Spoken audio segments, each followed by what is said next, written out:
नमस्कार दोस्तों, राजस्थान ई study YouTube channel में आप सभी का स्वागत है।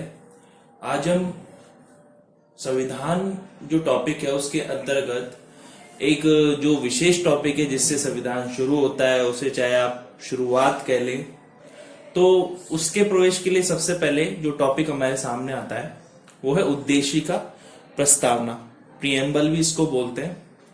तो इसके लिए हम इसका थोड़ा अध्ययन करते हैं, क्या इसमें मुख्य बातें हैं उसको हम इस वीडियो में जानेंगे। तो सबसे पहले अगर संविधान की बात करें तो प्रस्तावना है ना, वो संविधान का सार है। संविधान का सार कैसे? क्योंकि संविधान की जितनी भी टोटल मिला के जो बातें लिखी गई हैं उसको अगर हम एक सार के रूप में प्रस्तुत कर दें तो उद्देशिका के एक एक शब्द उसको डिनोट करेगा, उसको प्रदर्शित करेगा। तो इसलिए हम उद्देशिका को कहते हैं संविधान का सार। अब संविधान के सार में प्रस्तावना में क्या है? संविधान के स्रोत, शासन और शासन के उद्देश्यों के बारे में जानकारी दी गई है। अब इसे क्या कहते हैं? इसे संविधान का परिचय कहते हैं, संविधान का कुंजी, संविधान की कुंजी भी कहते हैं। अब जो प्रस्तावना का आधार है वो उद्देश्य प्रस्ताव है। अब 13 दिसंबर 1946 में पंडित जवाहरलाल नेहरू द्वारा इस प्रस्ताव को दिया गया था। अब इस प्रस्तावना की बात करें तो सबसे पहले इसकी भाषा का जो प्रयोग किया गया प्रस्तावना का, वो कहां से किया गया? वो किया गया ऑस्ट्रेलिया से। जो इसकी भाषा है वो ऑस्ट्रेलिया से ली गई है। इसकी जबकि प्रस्तावना को कहां से लिया गया? प्रस्तावना का जो विषय है वो यूएसए से लिया गया है, संयुक्त राष्ट्र अमेरिका से। और प्रस्तावना का जो प्रस्ताव है वो भारत शासन अधिनियम 1919 में प्रस्तावित किया गया था। उसकी स्वीकृति मिली भारत शासन अधिनियम 1935 में। अब संविधान का क्या आधार है? अब संविधान जो संविधान का जो आधार है प्रस्तावना, उद्देशिका जिसको कहते हैं, उसमें क्या लिखा गया? उसके अनुसार संविधान का जो आधार है वो जनता है। अब ये चीज प्रस्तावना में कैसे डिनोट हो रही है? ये हो रही है जो प्रस्तावना उसकी शुरुआत होती है हम भारत के लोग से। तो ये शब्द प्रदर्शित करता है कि जो संविधान जो बना है उसका आधार क्या है? जनता है।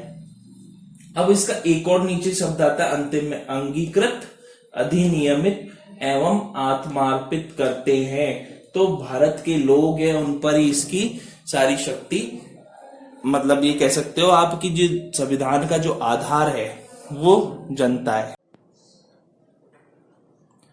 अब प्रस्तावना क्या है? तो प्रस्तावना को हम पढ़ने के लिए कुछ बातें हैं जो सबसे पहले प्रस्तावना में हमें पता चलेगी। तो हम सबसे पहले प्रस्तावना का अध्ययन करते हैं कि क्या प्रस्तावना में ऐसा लिखा हुआ है। तो प्रस्तावना में लिखा हुआ है, हम भारत के लोग भारत को एक संपूर्ण प्रभुत्व संपन्न, समाजवादी, पंथ निरपेक्ष, लोकतंत्रात्मक गणराज्य बनाने के लिए तथा उसके समस्त नागरिकों को सामाजिक, आर्थिक और राजनीतिक न्याय, विचार, अभिव्यक्ति, विश्वास, धर्म और उपासना की स्वतंत्रता, प्रतिष्ठा और अवसर की समता प्राप्त करने के लिए तथा उन सब में व्यक्ति की गरिमा और राष्ट्र की एकता और अखंडता को सुनिश्चित करने वाली बंधुता को बढ़ाने के लिए दृढ़ संकल्प होकर अपनी इस संविधान सभा में आज 26 नवंबर 1949 मिति मार्गशीर्ष शुक्ल सप्तमी संवत 2006 विक्रमी को एतत् द्वारा इस संविधान को अंगीकृत, अधिनियमित और आत्मार्पित करते हैं। तो ये संविधान की जो उद्देशिका है ये हमने आपके सामने प्रस्तुत की। अब इसमें क्या होता है? इसमें सबसे पहली बात ये है कि जो प्रस्तावना में भारत शब्द है उसका 2 बार प्रयोग किया गया है, लोग और नागरिक एक बार यूज किया गया, संविधान शब्द 1 बार यूज किया गया और संविधान सभा शब्द भी 1 बार यूज किया गया है। हम भारत के लोग, ये संविधान का स्रोत जनता है, इसके बारे में इंगित करता है ना। अब शासन का प्रकार कैसा हो? तो शासन का प्रकार हो संपूर्ण प्रभुत्व संपन्न, समाजवादी हो, पंथ निरपेक्ष, लोकतंत्र और गणराज्य, इसके बारे में बताया गया है।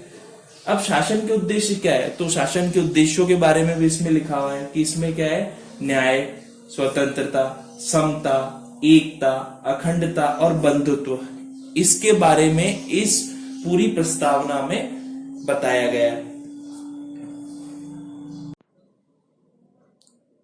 अब प्रस्तावना के संबंध में कुछ लोगों के स्टेटमेंट है जो यहाँ पर एग्जाम्स की दृष्टि से इंपॉर्टेंट है। तो पहला है, प्रस्तावना संविधान का परिचय पत्र है। परिचय पत्र किसने कहा, N.A. पालकीवाल ने कहा। फिर दूसरा है, प्रस्तावना संविधान की आत्मा है। हाँ, आत्मा, संविधान की आत्मा किसने कहा, एक तो पंडित जवाहरलाल नेहरू ने कहा और ठाकुर दास भार्गव, इन दो लोगों ने ये संविधान की आत्मा कहा। किसको, उद्देशिका को, ये जो प्रियम्बल है उसको कहा। तो संविधान की आत्मा आ जाए, है ना, प्रस्तावना को संविधान की आत्मा जवाहरलाल नेहरू ने कहा और ठाकुर दास भार्गव ने कहा। अब देश की राजनीतिक कुंडली या जन्म पत्री है, ये किसने कहा, ये के.एम. मुंशी ने कहा। संविधान का कुंजी नोट किसने कहा, ये अर्नेस्ट बारकर ने कहा। तो ये कुछ इम्पोर्टेंट जो अपने लोगों ने जो कहा है इस उद्देशिका के बारे में, वो ये स्टेटमेंट है जो परीक्षा की दृष्टि से इम्पोर्टेंट है।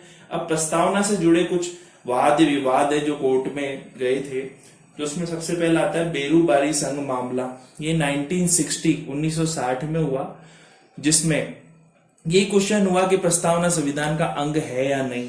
तो इस मामले में सुप्रीम कोर्ट न्यायालय ने ये निर्णय दिया कि प्रस्तावना संविधान का अंग नहीं है, इसको बाहर रखा था।